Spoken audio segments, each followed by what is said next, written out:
Okay, dito ako ngayon sa gawaan ng mga fiberglass.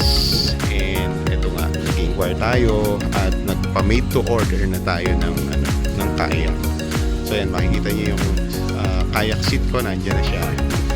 And ito yung place, ito yung mga kayak na nagawa na, but then customize yung gusto ko since meron ako mga attachment na pinagawa.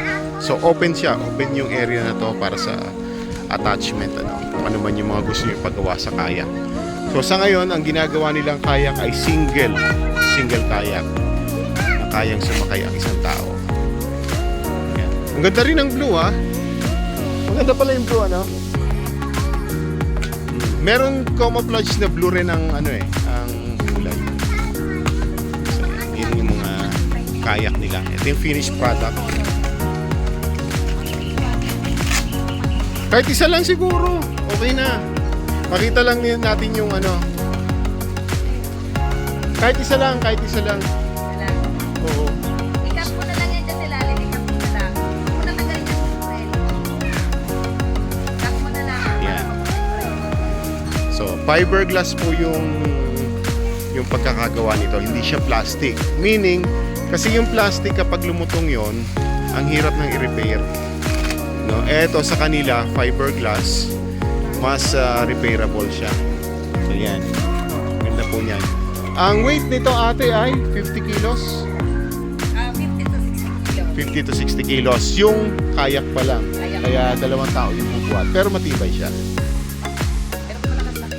So yan. So later meron ako mga ina-add kay ate sa customization niya ng kayak. And routing tayo, hoping na magagawa niya yon.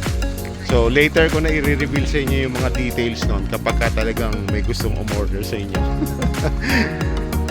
Pero maganda yung construction niya. Okay? So yan, tandaan nyo, pag plastic, mahirap i-repair. Once na lumutong yung plastic, may tendency na yung buong construction ng kayak mo malutong na. Unlike sa fiberglass, may nabangga na may pumutok na area. Meron ka lang fiberglass repair kit, di ba? Yung mga sinulit, hibla. Tapos, ano tawag doon? Poly? Resin. Oo. Resin hardener and epoxy. Yung iba, epoxy ginagamit sa bangka. Marine, oo. So, yan.